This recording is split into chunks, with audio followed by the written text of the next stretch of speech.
At his peak, Carlos Lehder was moving 15 tons of cocaine per month through Norman's Cay. He was untouchable.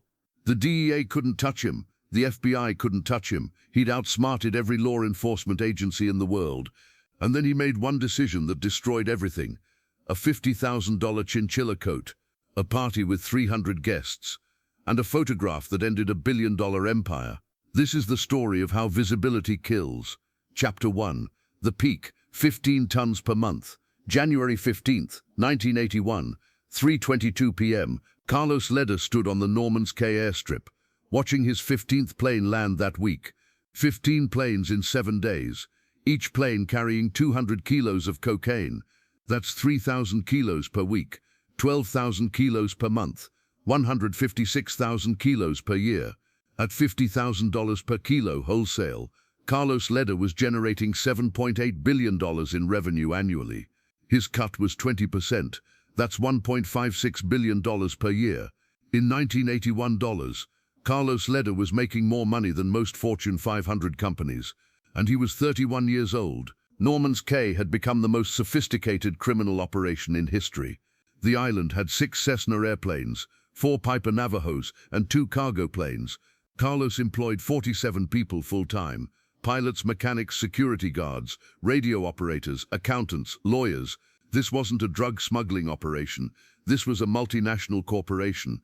Carlos had transformed a deserted Caribbean island into the Amazon.com of cocaine. Fast, efficient, reliable. If you ordered cocaine from Carlos Lehder, it arrived within 48 hours. Guaranteed. But the operation wasn't just about moving product. It was about control. Carlos controlled every step of the supply chain. The coca leaves were grown in Colombia on farms that Carlos part-owned. The cocaine was processed in labs that Carlos had funded. The product was flown to Norman's Cay on planes that Carlos had purchased. The cocaine was then redistributed to dealers in Miami, New York, Los Angeles, Chicago, dealers who worked exclusively for Carlos. And the money flowed back to Norman's Cay, where Carlos counted it, laundered it, and invested it in legitimate businesses.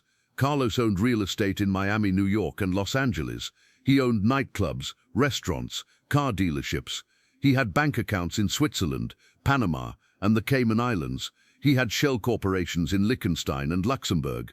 Carlos Lehder wasn't just a drug dealer. He was a businessman, a genius, a man who had figured out how to industrialize crime. And for 4 years, from 1978 to 1982, Carlos Lehder was untouchable. If you're already hooked by this story, hit that subscribe button right now, because what happens next is going to destroy everything Carlos built. And I promise you, this ending is more brutal than you can imagine. Carlos Lehder's daily routine in 1981 was the routine of a king. He woke up at 10 a.m. in his beachfront villa on Norman's Cay. He swam in the ocean. He ate breakfast prepared by his private chef.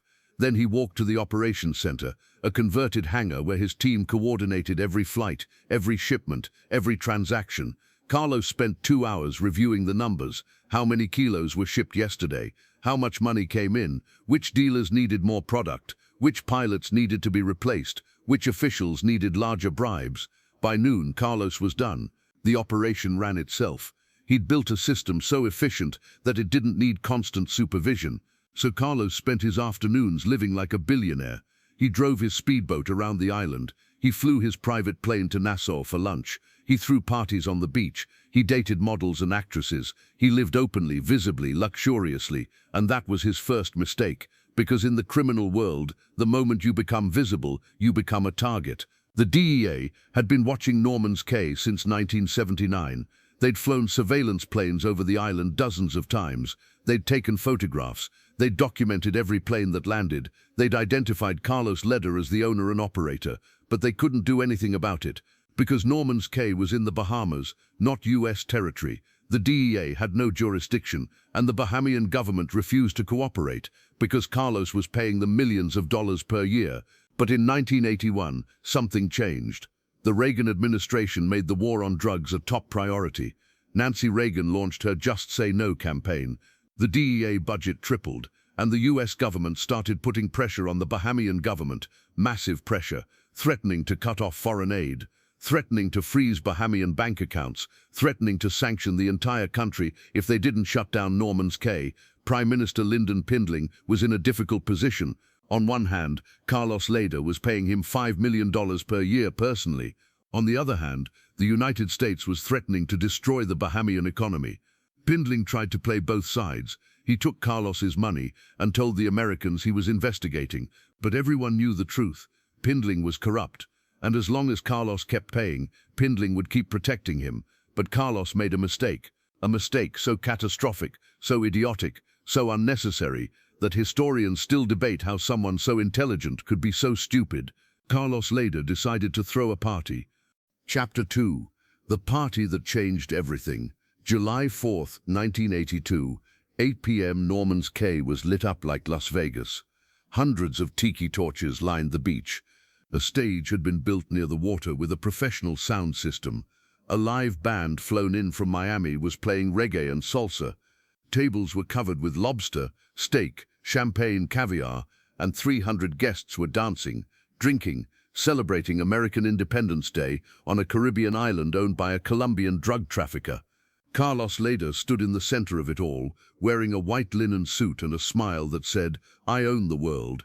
He'd invited everyone, Bahamian politicians, American businessmen, pilots, dealers, friends, models, actresses, people who had no idea what Carlos did for a living, people who knew exactly what Carlos did and didn't care. This wasn't a private party, this was a statement, a message to the world. I'm Carlos Lehder, I'm untouchable, and I don't hide. The party cost Carlos $200,000. The champagne alone was $50,000. The fireworks display at midnight cost $30,000. But money didn't matter. Carlos had more money than he could spend in 10 lifetimes. What mattered was the message. Look at me, look at what I've built, look at how powerful I am. Nobody can touch me, not the DEA, not the FBI, not the US government. I am a king. At 10:30 p.m., Carlos gave a speech. He stood on the stage, holding a microphone, 300 people watching him. Ladies and gentlemen, welcome to paradise. Welcome to Norman's Cay, the most beautiful island in the world. Tonight we celebrate freedom. Freedom from rules, freedom from governments, freedom from people who tell us what we can and cannot do. Tonight we celebrate the American dream, because I came to this country with nothing, and I built an empire, and nobody is going to take it away from me. The crowd cheered. Carlos raised his glass, and 10,000 feet above Norman's Cay, a DEA surveillance plane was circling, taking photographs, recording video, documenting everything. Smash that like button if you're realizing right now that Carlos Lehder just signed his own death warrant, because the DEA was watching, and they were taking notes. The next morning, July 5th, 1982, the Miami Herald ran a front-page story. The headline, "Cocaine Island, How a Drug Lord Turned a Caribbean Paradise into a Smuggling Hub." The article included aerial photographs of Norman's Cay, pictures of Carlos's planes, pictures of the party, pictures of Carlos himself, standing on the stage, holding a microphone, celebrating. The article named Carlos Lehder. It described the operation in detail. It quoted DEA sources saying Norman's Cay was the largest cocaine smuggling operation in history. Within 24 hours, the story went national. The New York Times picked it up. The Washington Post picked it up. CBS News ran a segment. Carlos Lehder's face was on television. His name was in every newspaper in America. The anonymous genius who had outsmarted the DEA for 4 years was now the most famous drug trafficker in the world. And fame in the criminal world is a death sentence. Prime Minister Pindling called Carlos the next day. "You need to leave the island, now." Carlos couldn't believe it. "I pay you $5 million per year. You're telling me to leave. The Americans are threatening to cut off all aid to the Bahamas. $100 million per year. I can't protect you anymore, Carlos. You made yourself too visible. You put your face in the newspapers. You threw a party with 300 people while the DEA was watching. What did you think was going to happen?" Carlos tried to negotiate. He offered Pindling $10 million, then $15 million, but Pindling refused. The pressure from the United States was too great. On July 20th, 1982, the Bahamian government issued an eviction notice. Carlos Lehder had 48 hours to evacuate Norman's Cay. After that, the Bahamian Defense Force would raid the island and arrest everyone. Carlos spent those 48 hours destroying everything. He burned the buildings. He smashed the radar equipment. He sank the boats, he flew the planes to secret locations in Colombia and Panama, and he took every dollar of cash he had on the island, $12 million. Then Carlos Lehder left Norman's Cay, the island he'd bought for $4.5 million, the island he'd turned into $1 billion operation, the island that had made him one of the richest criminals in history. Gone, because of one party, because of one decision, because Carlos Lehder wanted people to know he was powerful. Chapter 3. The Manhunt. August 1982 to February 1987. 4.5 years. Carlos Lehder was a fugitive. The DEA had issued a warrant for his arrest. The FBI had put him on the most wanted list. The Colombian government had issued an arrest warrant, and the Bahamian government had banned him from ever entering the Bahamas again. Carlos went into hiding. He moved from city to city, country to country. Medellin, Bogota, Panama City, Caracas, Sao Paulo, never staying in one place for more than 2 weeks, never using his real name, never contacting his family. Carlos Lehder, the man who had once thrown parties with 300 guests, was now living like a rat, hiding in safe houses, sleeping with a gun under his pillow, constantly looking over his shoulder. But Carlos made another mistake. He couldn't stay quiet. He couldn't stay invisible. In 1983, Carlos gave an interview to a Colombian magazine. He talked about Norman's Cay. He talked about his operation. He talked about how he'd outsmarted the DEA. He even included photographs of himself. The interview was titled, "The King of Cocaine Speaks." The DEA read the interview, and they intensified the manhunt. In 1984, Carlos made another mistake. He started a political movement in Colombia called the Latin Nationalist Movement. The goal was to legalize cocaine and fight against American imperialism. Carlos held rallies, he gave speeches, he appeared on television. He was trying to become a public figure, a revolutionary, a hero to the Colombian people. But all he did was make himself more visible, more famous, more of a target. Subscribe right now if you want to see how this manhunt ends, because the truth is about to come out in the most unexpected way. The DEA tracked Carlos's movements through informants. They knew he was in Medellin. They knew he was in contact with Pablo Escobar. They knew he was still trying to rebuild his smuggling operation. But they couldn't arrest him because Colombia refused to extradite its citizens to the United States. Carlos was safe as long as he stayed in Colombia. But in 1987, something changed. The Colombian government, under pressure from the United States, passed a new extradition law. Colombian citizens could now be extradited to the United States if they were wanted for drug trafficking. Carlos Lehder panicked. He knew the DEA would come for him. He knew the Colombian government would hand him over. He tried to flee to Venezuela. But on February 4, 1987, Colombian police raided his safe house in Medellin.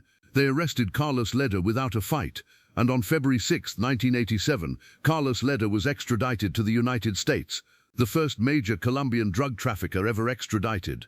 A message to Pablo Escobar and the entire Medellin cartel: nobody is safe. Carlos stood trial in Jacksonville, Florida. The prosecutors presented evidence of everything: Norman's Cay, the 156,000 kilos of cocaine, the $2 billion in revenue, the corruption of the Bahamian government. The entire operation laid out in excruciating detail. Carlos's defense was simple: I was a political revolutionary fighting against American imperialism. The cocaine was just a means to an end. The jury didn't believe him. On May 19, 1988, Carlos Lehder was convicted on all counts: drug trafficking, conspiracy, money laundering, continuing criminal enterprise. The judge looked at Carlos. "Mr. Lehder, you have been found guilty of operating the largest cocaine smuggling operation in history. You have flooded American streets with poison. You have corrupted governments. You have destroyed lives. I am sentencing you to life in prison without the possibility of parole, plus 135 years. Carlos Lehder would never see freedom again. He was 38 years old. Chapter 4. The lesson that still matters today. May 20, 1988 to June 16, 2020. 32 years. Carlos Lehder sat in a federal prison cell. For 32 years, Carlos had nothing but time. Time to think about Norman's Cay. Time to think about the party on July 4, 1982. Time to think about the $50,000 chinchilla coat he wore to the Muhammad Ali fight in 1971 that got him noticed by Detective Richie Roberts. Wait, that was Frank Lucas. Let me correct that. Time to think about the party he threw that got him in the newspapers. Time to think about Pablo Escobar's warning. Stay invisible. Stay quiet. The moment you want people to know you're powerful, you're finished. Time to think about every decision he'd made that prioritized ego over survival. And Carlos realized something. He hadn't lost because the DEA was smarter. He hadn't lost because the Colombian government betrayed him. He'd lost because he couldn't stay invisible. He'd lost because he needed people to know he was powerful. He'd lost because his ego was bigger than his intelligence. In 2020, Carlos Lehder was released from prison. He was 70 years old. He'd served 32 years. The US government commuted his sentence because Carlos had cooperated with prosecutors in the 1990s, testifying against other cartel members. Carlos was deported to Germany, where he was born. He had no money, no power, no empire, just an old man who had once been one of the richest criminals in history. When reporters asked Carlos if he had any regrets, he said, "I regret nothing. I lived like a king. I built something nobody had ever seen before. I revolutionized the cocaine trade. And yes, I went to prison, but I lived more in 10 years than most people live in 100 years. That's worth it." But the truth Carlos would never admit, is that he did have regrets. He regretted the party. He regretted the interviews. He regretted every decision that made him visible, because visibility killed his empire. Visibility sent him to prison for 32 years. Visibility cost him everything. Hit that subscribe button one more time if this story taught you something about power, money, and the art of staying invisible, because that's what Carlos Lehder's legacy is really about. Pablo Escobar was right. Stay invisible. Stay quiet. The silent man lives. The loud man dies. Carlos threw a party with 300 guests and lost $1 billion empire. Frank Lucas wore a chinchilla coat to a boxing match and lost everything. Every criminal who becomes too visible, every criminal who needs recognition, every criminal who can't control their ego, ends up the same way, in prison or dead. The lesson applies to everyone, not just criminals, business leaders, politicians, celebrities, athletes, anyone with power. The moment you need people to know you're powerful, you've already lost. The moment you prioritize visibility over strategy, you're finished. The moment your ego becomes bigger than your intelligence, you're done. Carlos Lehder built the most sophisticated drug operation in history, and he destroyed it in one night, one party, one decision, one moment of wanting to be seen. Norman's Cay is abandoned now. The buildings are ruins. The airstrip is overgrown with weeds. The beach is empty. Tourists visit sometimes, taking photographs of the wreckage. They don't know the history. They don't know that this island was once the center of $1 billion empire.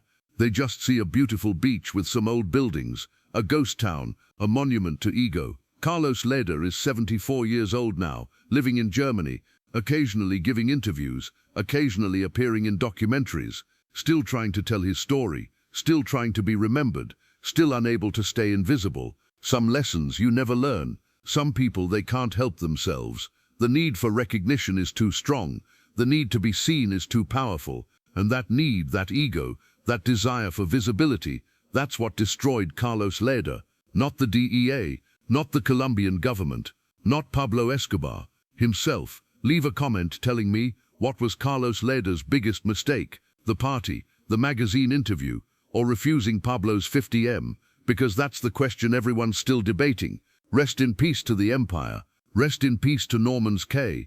Rest in peace to the lesson that everyone knows but nobody follows. Stay invisible. Stay quiet. The silent man lives. The loud man dies. Carlos Lehder lived loud, and he paid the price. 32 years in prison, and when he finally got out, the world had moved on. Nobody remembered him. Nobody cared. He was just another old criminal with stories nobody wanted to hear. That's the real punishment, not the prison, the irrelevance, the end.